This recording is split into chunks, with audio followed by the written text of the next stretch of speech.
Bu videomuzun konusu Aydın'ın Karpuzlu ilçesinin sakin tepelerinde kurulmuş Kraliçe Adanın biricik kenti Alinda. Sizleri tarihi bilgilerle sıkmadan bu kadim kente bir yolculuk yapacağız.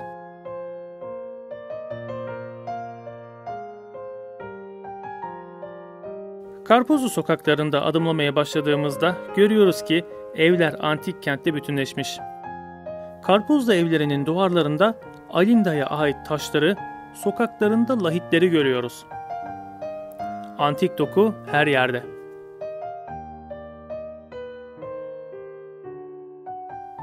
Yol boyunca kaya yapılarını hayranlıkla izliyoruz. Bilirsiniz ki ben bu Latmos coğrafyasının kayalarını çok seviyorum. Bölgenin kendine özgü kaya yapısı. Bizi muazzam bir su kemeri karşılıyor. Daha ilk dakikada bu muhteşem karya işçiliği karşısında büyüleniyoruz.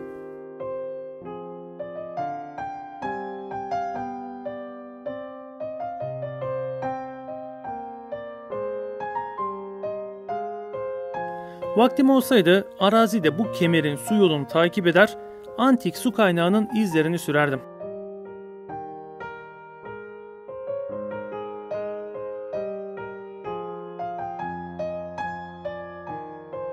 Karabaş otlarının renkleri de buraya ayrı bir güzellik katıyor. Kemerin hemen yanı başındaki lahitleri de inceledik. Kentin içine doğru yol alma vakti geldi.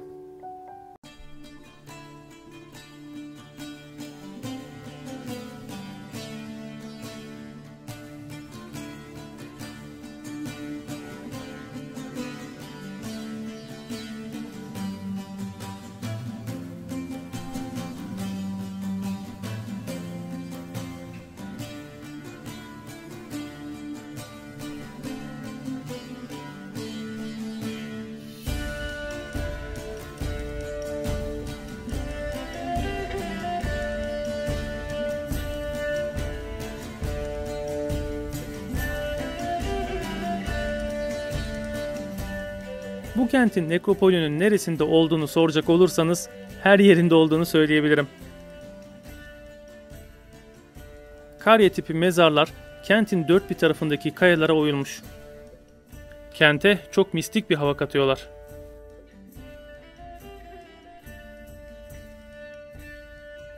Kraliçe Adanın şehrinde olduğumuzu söylemiştim. Aradan binlerce yıl geçse de bazı olaylar unutulmuyor. Dilden dile aktarılıyor veya önemli yazarların kaleminden günümüze kadar ulaşmayı başarıyor. Coğrafyanın babası Amasyalı Strabo'nun anlattıklarına göre Karya'nın kraliçesi Ada, kardeşi Pixadoros tarafından darbe yapılarak tahttan indirilmiş.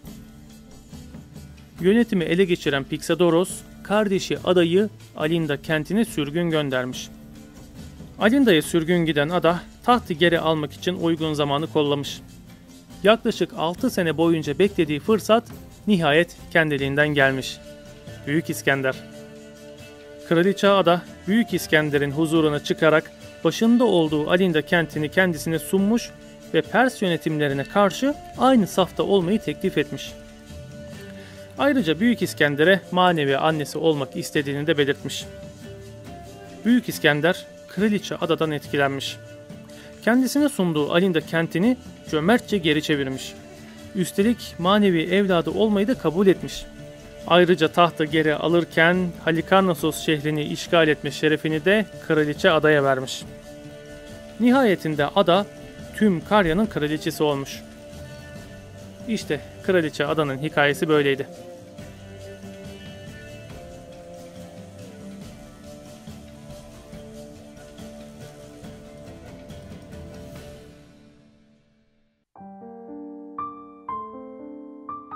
Kraliçe Ada'dan binlerce yıl sonra da Türkiye Cumhuriyeti dönemine gelindiğinde bu topraklarda yine bir kadın tarih sahnesinde kendisini gösterdi. Türkiye'nin ilk kadın muhtarı Karpuzlu'da seçildi. Rahmetli Gül Esin Hanım'a saygıyla.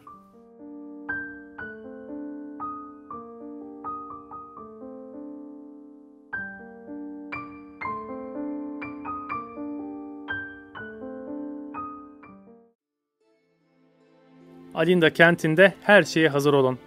Göreceğiniz küçücük bir delik kendisinden beklenmeyecek şekilde büyük bir harika barındırıyor olabilir. Gördüğünüz şey bir su sarnıcı.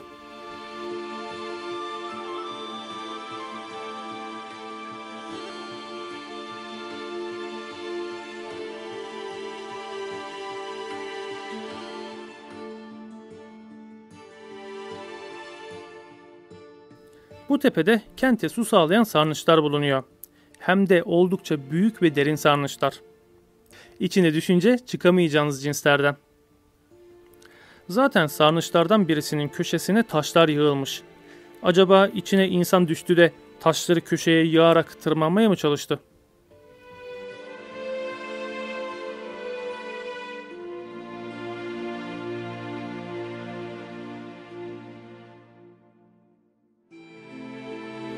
Latmos çevresinde gördüğümüz kırmızı yosunlara burada da rastladık.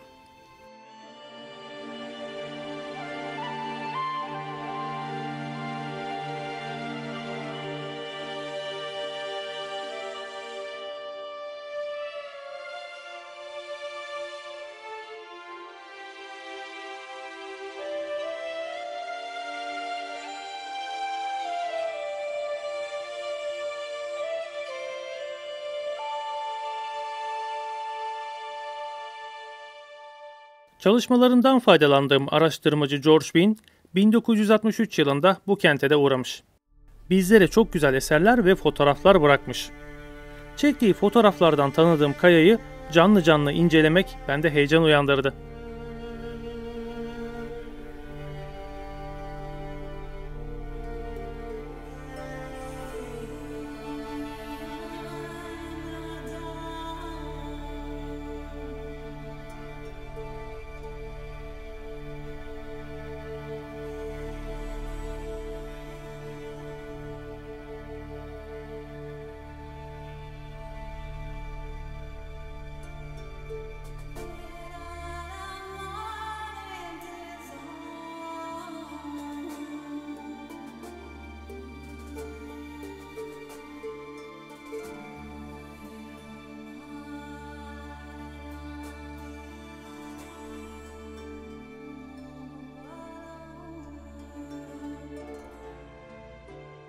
Bu kentte adımlarken kraliçe adaya ve güçlü iradesine hayran kaldım. Kraliçemiz Alinda'yı çok iyi sahiplenmiş ve iyi yönetmiş. Kenti ihya etmiş. Alinda'nın dört bir tarafında ördürdüğü surlar ve diktirdiği kulelerle savunmayı güçlendirmiş. Gerek surlar, gerekse de kuleler olsun mimarisi size de tanıdık gelmiştir. Herakliya antik kentindekilerle aynı mimari temellere sahip. Özenli Karya işçiliğiyle yerleştirilmiş taşlar.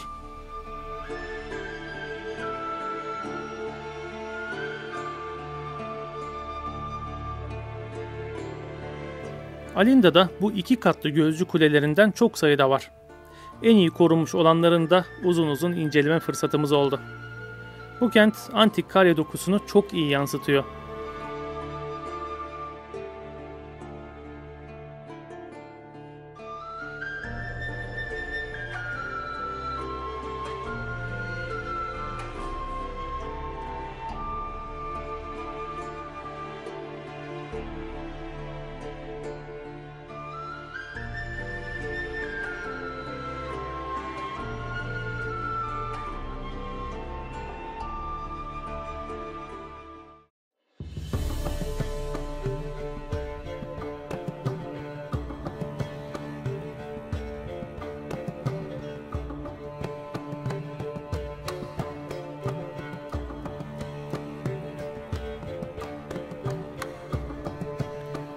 Kentin tiyatrosunun içinde zeytin ağaçları büyümüş. Hem de oldukça yaşlı zeytin ağaçları. Bu bitkiler tiyatroya çok güzel bir hava katıyor.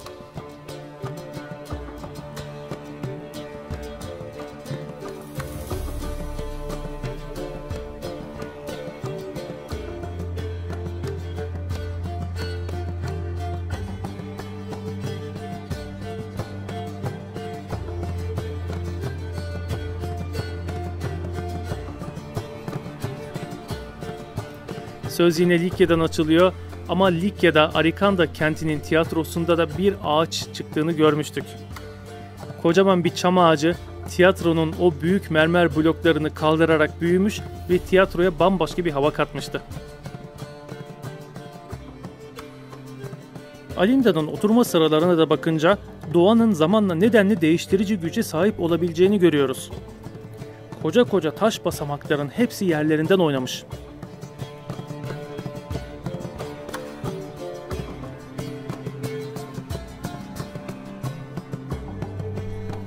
Bu arada zeytin ağacının benim en sevdiğim 5 ağaçtan birisi olduğunu biliyor muydunuz? Kentte şimdiye kadar bilimsel bir kazı faaliyeti yapılmamış. Bu yüzden kentle ilgili yayınlar yetersiz kalıyor. Yani bunun nedeni de yeterli veri olmaması tabii ki de.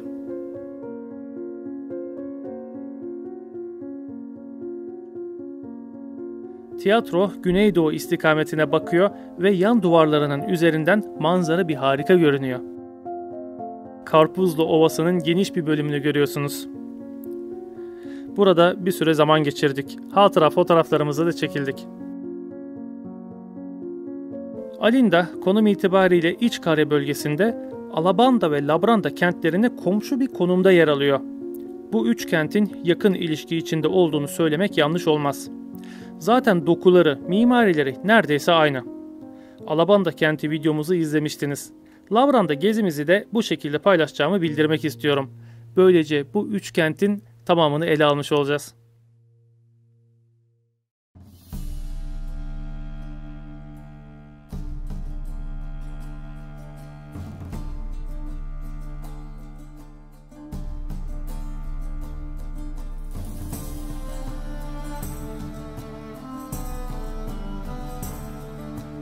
Bir antik kentte görmüş olduğum en büyük kapalı pazar yeri binasını görüyorsunuz.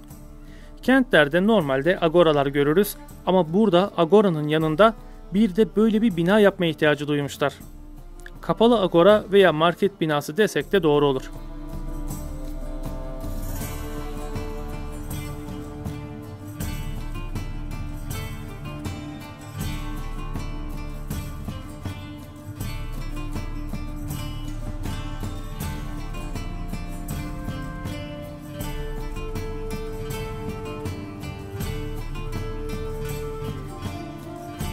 Alinda'nın konum itibariyle Karya'nın başkenti Milasa'ya ve sonraki başkenti Halikarnassos'a açılan dağ geçidinde olması oldukça hareketli bir yer olmasını da sağlamış. Bu kentten gelen geçen muhakkak ki çok olmuştur. Bu yüzden burada böylesine büyük bir pazar yerinde olması da çok normal. Aslında burayı bir alışveriş merkezi gibi de düşünebiliriz. Teras katını da dahil edersek 3 katlı antik bir alışveriş merkezi. Muazzam.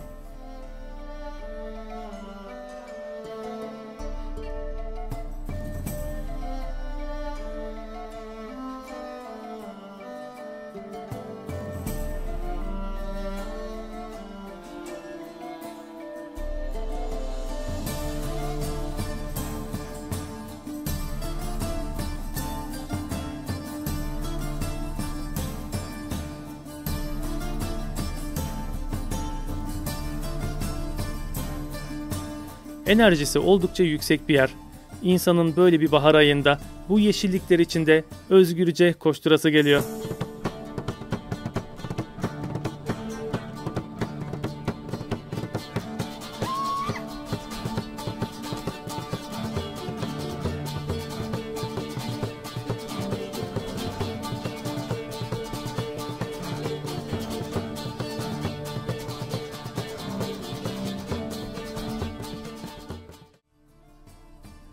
Aklıma şöyle de bir fikir geldi.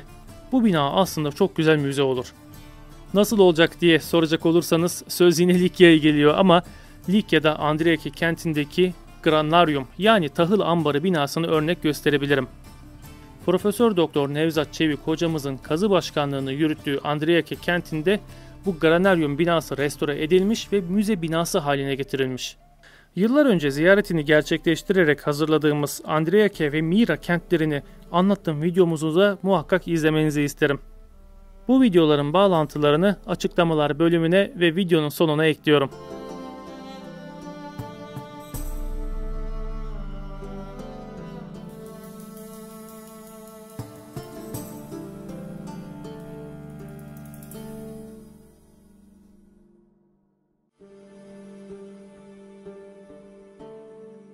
Alinda antik kenti bizim için unutulmazdı. Burayı hakkıyla gezmek için en az 3 saat ayırmanız lazımdır. Videomuzu George Bean'in bu kent için söylediği cümleyle kapatmak istiyorum. Muhakkak ki Alinda'yı gördükten sonra bırakıp geri dönmek kimsenin hoşuna gitmez. George Bean'e kesinlikle katılıyorum. Buradan ayrılmak bizim için çok zor oldu.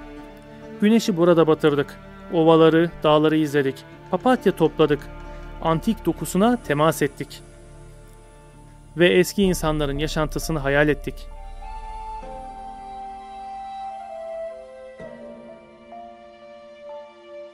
O dönem insanların tiyatronun basamaklarına oturmuş, ellerinde meşrubatlarını yudumlarken bir yandan da sohbet ettiklerini, kraliçemiz Ada'nın halkının sorunlarını dinlediğini, sevinçleri, hüzünleri, acıları. Biz gidince de Alinda'da güneş doğup, yükselip batmaya devam edecek. İnsanlar, suretler değişecek ama duygular değişmeyecek. Arkeoloji ve doğayla kalın.